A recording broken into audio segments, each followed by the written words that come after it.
All right, here at Big 12 Media Days, if you don't know this guy, he is one of America's great folk hero writers, Pete Thamel of Yahoo. Well tanned, just back from the Cape. Ready to do another season, buddy? Can't wait, man. I'm fired up. I think it's going to be a great year in college football. The world's pretty flat up top. There's a lot of parity. I'm excited. It is. There is a lot of parity, which leads us to my note. From your most recent dispatch overseeing the Big 12 today, you wrote, "The Big 12's center of irrational reasoning, optimism, resides in West Virginia. A better chance of ending September with a losing record than competing for a league title." State of West Virginia, Mountaineer fans everywhere want to know why you wrote that.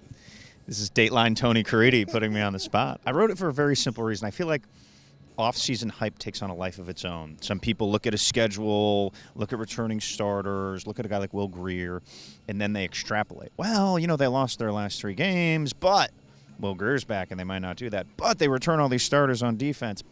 And then the off-season hype by, like, after spring and May and June takes on a life of its own where you're almost expected now because a few people pontificated that you might improve. So I saw West Virginia last year as a 7-6 team that had a 500-level team defense. I think there's been some improvements. There's been some transfers. Dana's done a very good job of filling and plugging.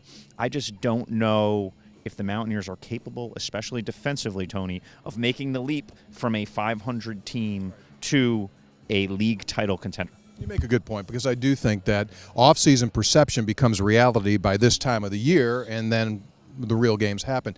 Let me get you a point here on Will Greer. West Virginia has begun a candidacy promotion of Will Greer. What do you think it takes a quarterback from West Virginia like Will Greer? What's he need to do to legitimately, in late November, be a guy that people are going to vote for? What's the record need to be? What has to happen? He needs to win, win, and win. That's very simple. 10 or 11 wins minimum. I think so, because here's the thing. Touchdowns and statistics have become, like, nobody cares about them anymore. Once we hit this mid-2000s, Urban Meyer, Kevin Sumlin, like, the numbers got so gaudy that they stopped mattering. Statistical barometers don't mean as much as they used to because the game changed so much and got so fast that numbers that used to put you in the Heisman race now don't mean anything. Like, a 5-touchdown game used to be an anomaly. Now it's normal, especially in this league. So I think Will's best bet is to just keep winning, Tony. Yeah, I agree with you. One last question for you, and we do appreciate your time. What's your biggest interest or biggest storyline as you get ready for the college football season that you want to see develop?